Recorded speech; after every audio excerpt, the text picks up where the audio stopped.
J.D. Wicker is the athletic director at San Diego State, and a lot to talk about here this afternoon. So, J.D., good to talk to you. Darren Smith, thank you very much for the time. Good afternoon. Great to be back on with y'all. And Turner Field just celebrated its 25th year. 25th year. And so obviously you need a new ballpark, right? That's the way these things go. It ended up being something where the development around the field never really happened like anyone had envisioned. So they actually sold the Turner Field property to Georgia State University in coordination with some developers, and they are turning that into a part of the Georgia State campus. A football stadium. Turner Field will become a football stadium, and then they'll be able to develop both university and then mixed use around there. How about that? Segue into other conversations. You think? Sort of things happening here. Well, I wonder how much time you spend, not just on your previous experiences, because I know you've talked a little bit about Georgia Tech in the past, but how much, JD, you're just looking around the country as a whole and just taking any observations you can from a million different sports venues and all the different changes that are happening all across the country here over the last decade or so, and thinking about how that might apply to you. Yeah, I mean, it's always interesting to see what, other folks are doing around the country and, trying to cherry pick the best of what happened, what folks have done, and then also ask the questions, okay, you did this, now what would you do differently? So it's always a good exercise to go through as you start looking at whatever projects you might be embarking on. Okay, well, I thought we would save this for a little bit later, but now we're sort of diving into the deep end on the stadium stuff. I did want to talk to you first about Steve Fisher, though, and just yes. So if I could take a quick little detour, and then we'll get back to this conversation, JD. What was it like for you last week? We all were there. We were broadcasting live, and we had the opportunity to give our thoughts before the press conference, and then again after the press conference, and then the day after, and then the day after that. And this was such a huge day, not just in San Diego State's basketball history or university history, but in the city of San Diego's history. What was it like for you to be there right in the middle of those two guys announcing the retirement and then announcing the head coaching launch for Brian Dutcher? Obviously it's an honor to have had the opportunity to, one, work with Steve Fisher, a legend in the game, but also the entire basketball staff as a whole. It's one of the best basketball staffs, I've said it, I've ever had the opportunity to work with. They do such a good job together. They are truly, one single unit, and then the opportunity to basically hand it off to Brian Dutcher, and, I talk about continuity as well. So we've got great continuity in that program. So I'm excited that hopefully we're really not going to, we're not going to miss a beat. Steve's still going to be around, and Brian's going to get the opportunity to, spread his wings a little further, and he's definitely earned that opportunity. I was wondering what the tone of the day would be. I thought it would be. I thought people would be emotional, like, "Hey, wow, this is the end of this great era, the Steve Fisher era." No disrespect to Dutcher. I think, JD, you probably know how this show in particular feels about Brian Dutcher, but it was the opposite, man. That was like a celebration of Steve Fisher, his career. I don't know what your expectations were going in, but I was a little surprised by the overall tone, and I mean surprised like in a good way, because I thought people would be sad, but people were really, really happy, not only for Fisher but also for Dutcher.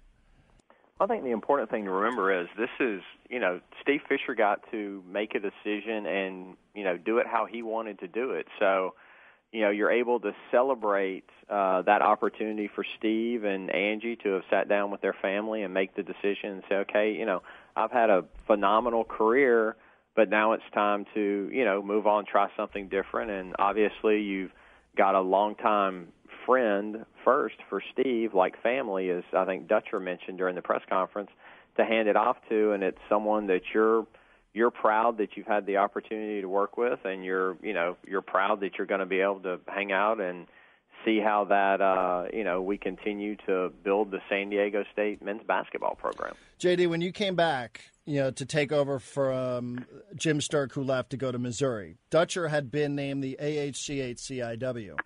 When you come back and take over as the athletic director, are you told or is that your call to honor what had been given to Dutcher, that title which had been given to Dutcher? do you need to be convinced of that? Like how does that work exactly when you come back and you take over as the athletic director?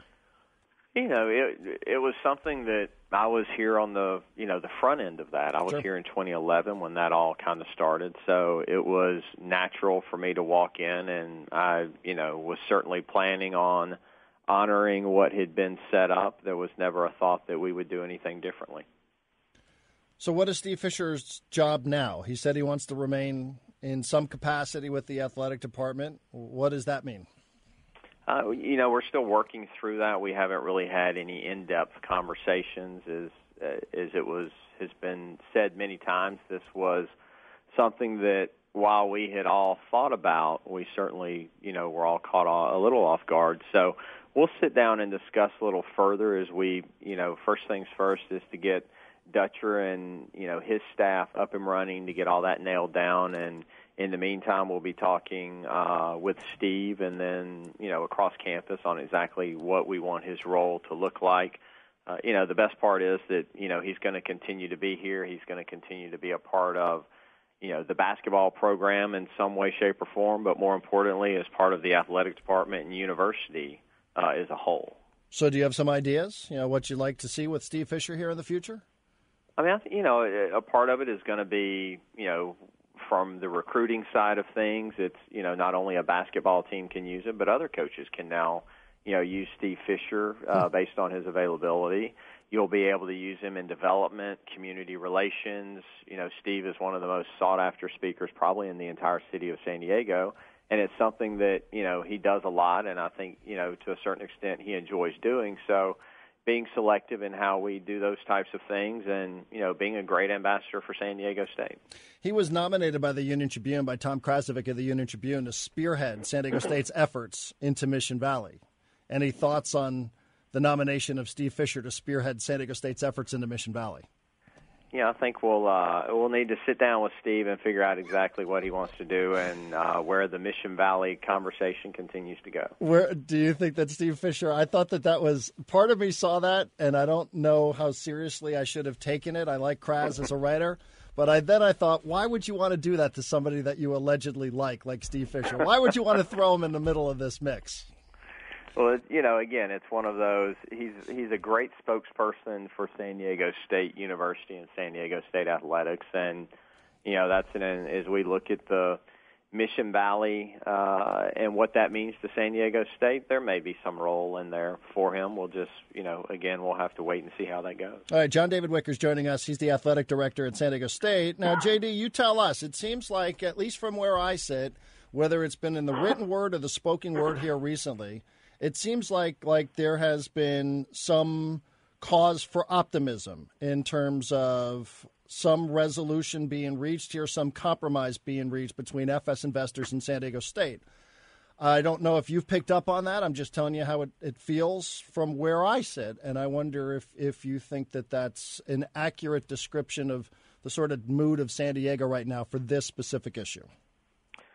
Yeah, we're still waiting to sit down with the mayor.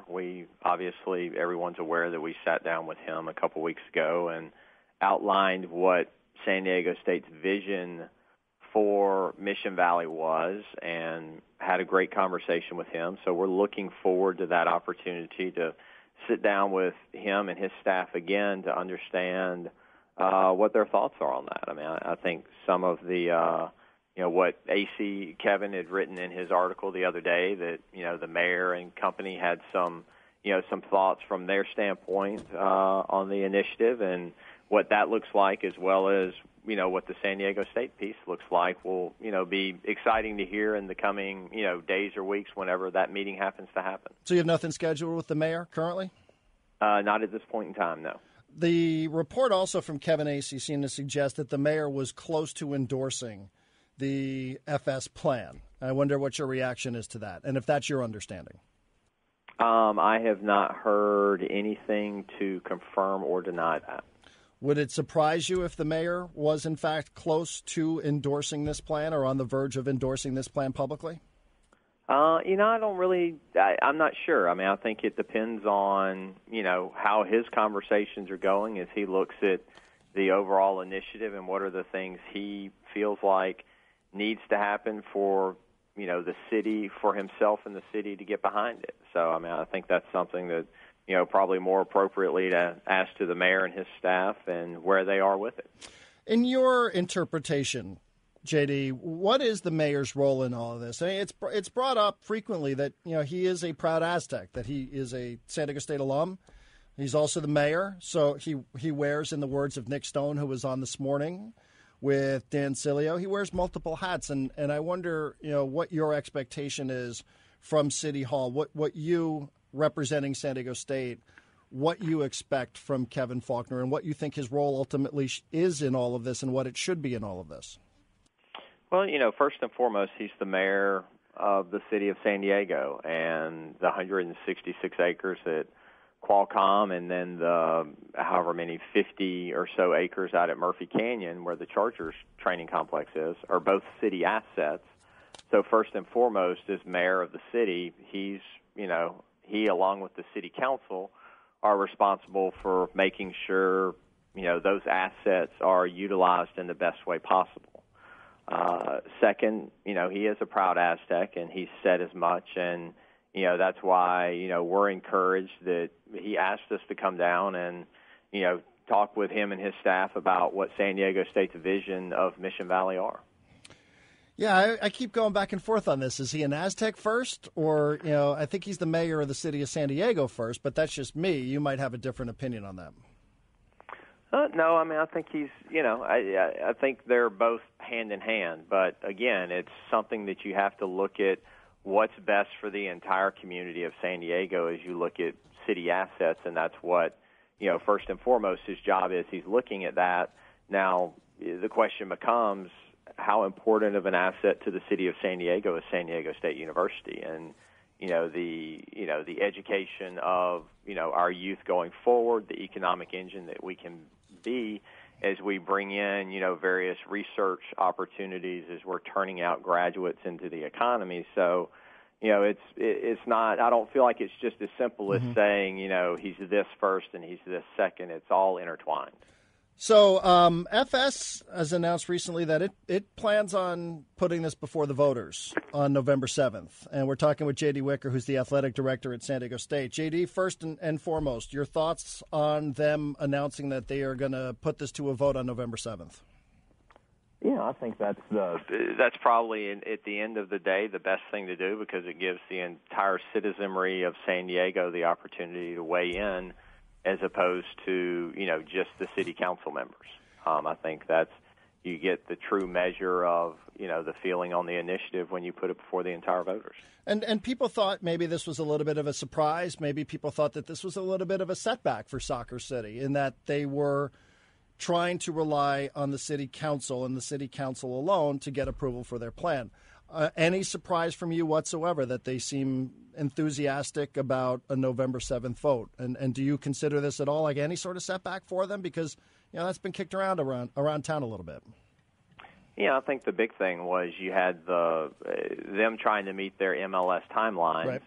And, again, I felt personally all along that, MLS would accommodate whichever time frame they needed, because San Diego is obviously a city that MLS would like to be in. So they're going to do what they can to accommodate it. And this, probably made the most sense for FS to work with MLS to get that done. And, again, it gives all of the citizens of San Diego an opportunity to be a part of it. And that's what we really should be looking for. So because of the status of San Diego State University, because, there's all sorts of tax stuff that nobody really understands. At least I don't understand it. I shouldn't say nobody does, but I don't.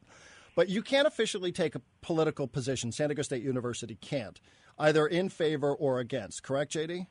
That is correct. Okay, so you can't come right out and say whether you endorse a plan or whether you're against a plan that involves your university, which is this one that we're talking about here. But do you think that their plan stands a chance of succeeding if it's generally understood that you guys don't support it?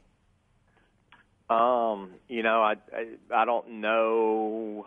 I'm not sure. I mean, I think it's obviously San Diego State is a big part of the community, and we'd like to see, a plan for Mission Valley that, takes care of San Diego State's needs, because we feel like our needs are something that's of value and an asset for the city. So I guess at the end of the day, I'll let the citizens of San Diego speak on that. And when you say take care of San Diego's needs, a lot of people will think, because we're having this conversation on a sports radio show, that we're only talking about a football stadium. Where in the conversation, in terms of the list of needs for San Diego State, where is the football stadium specifically on the list of needs that San Diego State has for this property and this project? I think short term, the stadium is our biggest need. But I think long term, the ability for the university to grow, and become the top 50 research institution that we want to become, to grow our research, to give us the opportunity to expand outside of the mesas. We are landlocked. That's a longer-term goal. So I don't think you can pin it to one or the other. One is short-term and one is long-term. Are you the top guy here on behalf of San Diego State? Because I think we all know Elliot Hirschman, his time is running out. I think he has until June 1st or June was the month that I heard. He's leaving for a different job. JD, are you the one front and center here at the tip of the spear when it comes to representing San Diego State around town, or are there other people maybe that we just don't know? Yeah, we've got a good group that's working within the university, and that has been all along. Tom McCarron, our Vice President of Business and Finance, Mary Ruth Carlton, who's our Vice President for the Campanile Foundation, our fundraising arm, Megan Collins, who's the President's Chief of Staff, and you've seen Jack McGrory, who is, the past chair of the Campanile Foundation, former city manager, understands all of the politics very well. And then Elliot, until he departs probably at the end of June, I think his last date is June 30th, somewhere around there, are currently the ones that are, probably the tip of the spear as a group working on this. Are there any other developers that you guys are having conversations with? Again, we continue to have conversations with anyone that's interested in Mission Valley and the uses and development of Mission Valley in the short term and the long term. So are there active conversations ongoing? I know you're open-minded about it, but are you currently setting up meetings or having conversations or kicking ideas around with any other developers? We have had conversations with numerous different groups over the past months, but in the short term, yes. In the short term, yes. As in, like, you had recent meetings with other developers, not named FS investors? We've had recent meetings with a variety of all groups that are out there. Okay, that's very ambiguous. You're very ambiguous answer there. And it hasn't changed all that much over the last couple of months. I mean, I just wonder if there's anything else, let's say, for your alumni base to get excited about, anything else out there, because we spend 95% of our time trying to figure out how San Diego State and FS can get on the same page. And if there were something else, do you think we would hear about it sooner rather than later? I mean, the first step in everything right now is, follow up with the mayor. That's okay. Our next step, and understanding, our vision for Mission Valley as presented to the mayor, and then sitting down and listening with the mayor on what his vision is for San Diego State and Mission Valley. And we hope that happens soon, but there's no date yet set for you guys to sit down with the mayor. Not quite yet. They've had a lot going on. I think with the budget coming out last week, that was really taking a lot of their time. So they're catching their breath from that, and hopefully in the coming week, 2 weeks, hopefully not much longer than that, we'll have a chance to sit back down and see where we are. I was told last week that ticket sales, season tickets for San Diego State, up. How are we looking in terms of? We wondered about this too, and we're all living in the same universe here in San Diego about no Chargers. How have ticket sales been? I don't know what you guys were expecting in terms of a bump. You've described yourself top 25 program, which is accurate. The football program of San Diego. How satisfied are you with any increase in ticket sales up until this point? So far, we've seen a nice uptick. We've sold 1,500 plus new season tickets at this point. We sold 1,700 all of last season. So a big jump already. As our ticket office has talked to folks, they are, former season ticket holders of the Chargers. So we're excited by that number. I wasn't sure when this all happened whether we would get as big a bump in season tickets or it would be more people buying single game tickets trying to get, I'm going to check it out first before I invest in it. Right. Or, hey, I want to go to that Stanford game. Right. Yeah. Stanford, Boise State. So, but it's been, one of the funniest is, Charger season tickets, NFL season tickets are a little more pricey than ours. And I think Charger fans have been a little, they've been a little surprised at the economics of buying a San Diego State ticket. So we have obviously pricing to, that runs the gamut. So it's been exciting to see that number. And I expect to see a good uptick in our single game ticket sales too, with fans again wanting to come out and, maybe just try a game or two before they make that investment. But we're really excited with where we are right now. JD, last thing for me, and that would just be Nick Stone was on the radio of the station this morning. Did you get a chance to hear that? I did not. Okay. I will go back and listen, though. Okay. Well, I was going to say some of your fans have expressed optimism just based on what they heard. And I was going to ask you if you shared in that optimism, but we'll save that for another day since you haven't had a chance to listen to it. Thank you very much, JD. I always appreciate your time. Absolutely. Thank you all very much. Y'all have a great rest of the day. Thank you. JD Wicker, Athletic Director at San Diego State. All right. AJ Cassavell coming up here in a little bit. See, I mean, I purposefully avoid some of this stuff when it comes to details because there's no real way to know who's telling the truth or who's not telling the truth or if it's deliberate attempt from one side or the other to not to mislead. Let's leave it at that. I mean, I've brought up the stadium thing a time or two, that the stadium, at least in its conceptual design, is shaped like a horseshoe. And, my understanding is San Diego State thinks the best way to expand the stadium is to close off the horseshoe, which would mean interfering with the view of the two buildings that FS wants to build.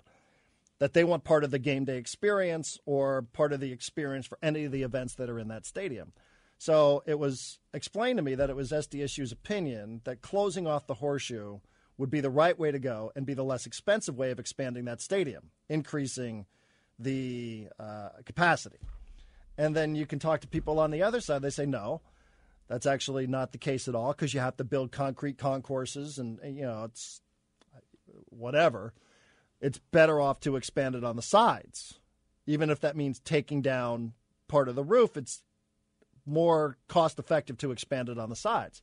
Now, none of you, I don't think, are qualified to know what's actually true or what's not true. And I know I'm not qualified to know what's true or what's not true, but that seems to be one of the things that people are stuck on. The other thing is what's in the best interest of San Diego State, what's in the interest of trying to get as much acreage as possible in housing and research, et cetera. Some of that stuff which has been described as a necessity in the near term and some of that which has been described as a necessity in the long term. So, I think JD sort of I think JD keeps the card much closer to the vest than some of the guys on the other side.